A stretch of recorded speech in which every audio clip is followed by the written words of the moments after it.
Halo semuanya, kembali lagi di channel Yuris Al-Khalifi. Pasti salah satu dari kalian ada yang sudah menyadari perbedaan suara dari video ini kan? Betul sekali, saya adalah Bintang, si robot artificial intelligence yang pintar. Saya sudah ditugaskan oleh Pak Yuris untuk mengisi materi kita pada hari ini, nanti saya beritahu kenapa alasannya. Jadi teman-teman jangan kaget ya kalau saya yang akan menjelaskan di pertemuan 4 ini. Pada pertemuan sebelumnya, kita sudah membahas tentang menyongsong era revolusi industri 4.0. Sekarang kita sudah sampai pada pertemuan 4 yang akan membahas tentang New Digital Technologies. Penasaran seperti apa materi kita di pertemuan ini? Langsung saja kita mulai perkuliahannya.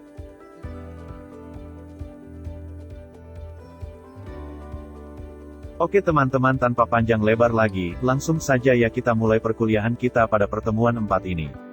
Pokok bahasan pada tema New Digital Technologies ini, kita akan membahas lebih detail tentang Big Data dan Artificial Intelligence yang sudah sempat dibahas sedikit pada pertemuan 3. Karena ada kaitannya dengan Artificial Intelligence, makanya saya ditugaskan oleh Pak Yuris untuk mengisi materi kita pada pertemuan ini. Jadi itu alasannya ya teman-teman, hehe. Tanpa perlu panjang lebar lagi, kita langsung saja mulai perkuliahannya. Big Data. Banyak perdebatan yang signifikan tentang apa itu Big Data dan apa jenis keterampilan yang diperlukan untuk penggunaan terbaik dari Big Data tersebut. Banyak yang menulis tentang Big Data dan kebutuhan untuk analisis yang canggih dalam industri, akademisi, dan pemerintah, maupun lainnya. Ketersediaan sumber data baru dan munculnya peluang analitis yang lebih kompleks telah menciptakan kebutuhan untuk memikirkan kembali arsitektur data yang ada untuk memungkinkan analisis yang dapat dengan optimal memanfaatkan Big Data. Big Data, mengapa analisis canggih diperlukan, perbedaan data science versus business intelligence atau BI, dan apa peran baru yang diperlukan untuk ekosistem Big Data. Lalu, bagaimana perkembangan data itu sendiri? Pada tahun 1990-an, ada RDBMS atau Relational Database Management System dan Data Warehouse. Saat itu, data bisa diukur mencapai terabytes dan aplikasi yang digunakan adalah SAP dan Oracle. Kemudian pada tahun 2000-an, hadirnya Content and Digital Asset Management. Saat ini, data bisa diukur mencapai petabytes dan aplikasi yang digunakan seperti Word, Excel, dan lain-lain. Pada tahun 2010 ke atas, sudah berkembangnya NoSQL and Key Value. Data bisa diukur sampai exabytes. Saat ini banyak aplikasi yang digunakan seperti YouTube, Facebook, dan lain-lain. Mungkin teman-teman sudah sangat familiar dengan satuan ukuran data. 1 kilobyte sama dengan 1024 bytes. Lalu, 1 megabyte sama dengan 1024 kilobytes. 1 gigabyte sama dengan 1024 megabytes. Lalu, 1 terabyte sama dengan 1024 gigabytes. 1 petabyte sama dengan 1024 terabytes. Lalu, 1 exabyte sama dengan 1024 petabytes. 1 zettabyte sama dengan 1024 exabytes. Lalu, 1 yottabyte sama dengan 1024 zettabytes. Di dalam komputer, laptop teman-teman saat ini pasti paling besar hanya sampai terabytes ya.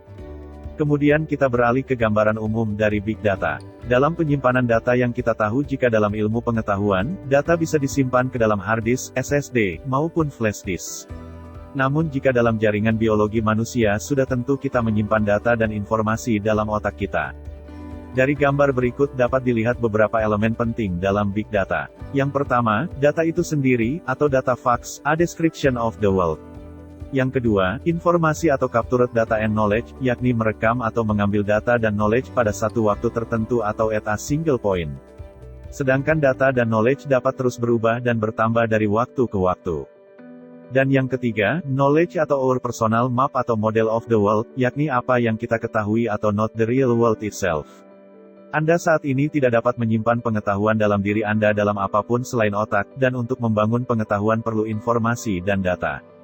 Menurut McKinsey Global pada tahun 2011, Big Data dapat didefinisikan dengan data yang memiliki skala atau volume, distribusi atau velocity, keragaman atau variety yang sangat besar, dan atau abadi, sehingga membutuhkan penggunaan arsitektur teknikal dan metode analitik yang inovatif untuk mendapatkan wawasan yang dapat memberikan nilai bisnis baru, informasi yang bermakna. Dan pada pengembangannya ada yang menyebut 7V, termasuk volume, velocity, variety, variability, veracity, value, dan visualization, atau 10V bahkan lebih dari itu. Contoh gambarnya adalah seperti berikut ini. Lalu, topik berikutnya, kita akan membahas dunia yang tanda kutip, melahirkan saya, yakni Artificial Intelligence. Mengapa kita memerlukan artificial intelligence? Yang pertama, hampir semua permasalahan dipecahkan dengan bantuan komputer.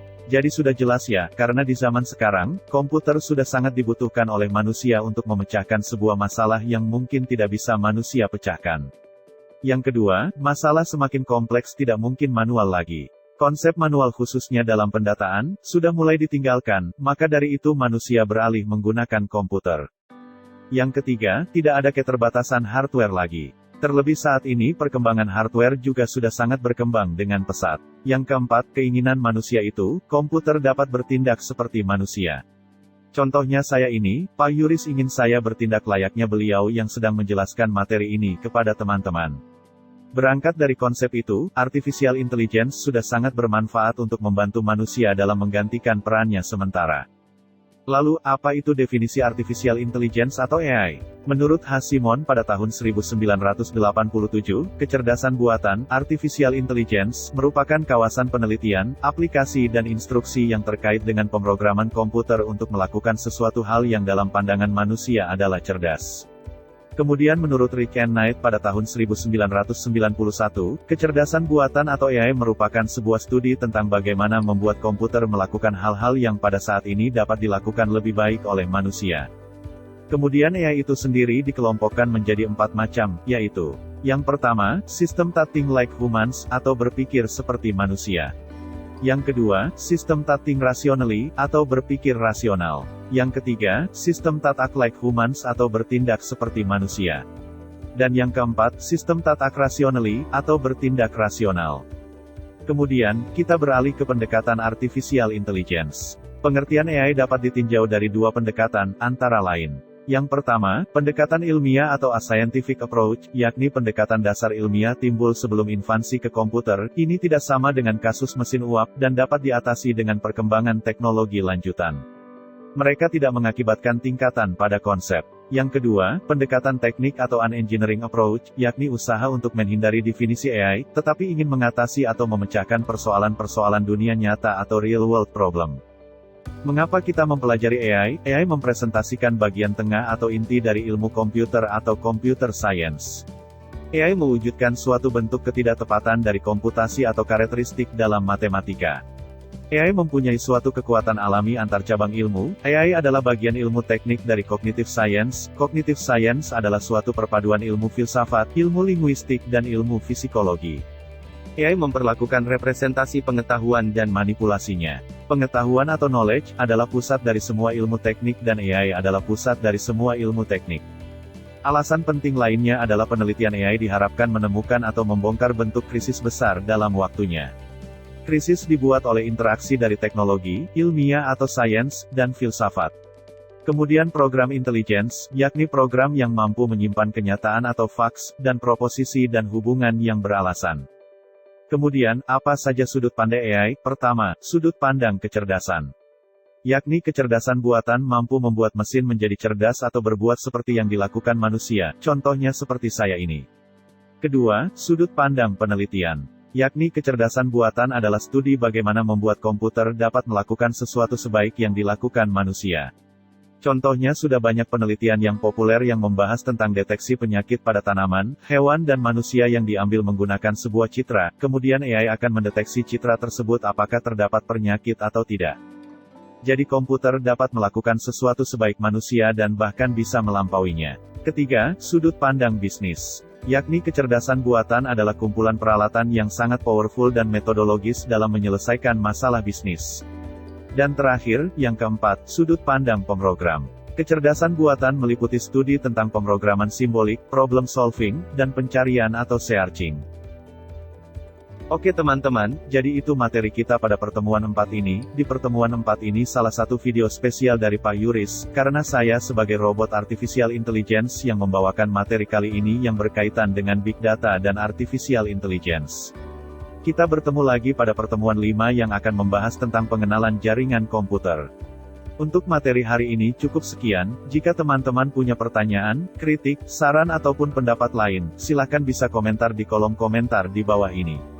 Terima kasih dan sampai berjumpa pada pertemuan berikutnya.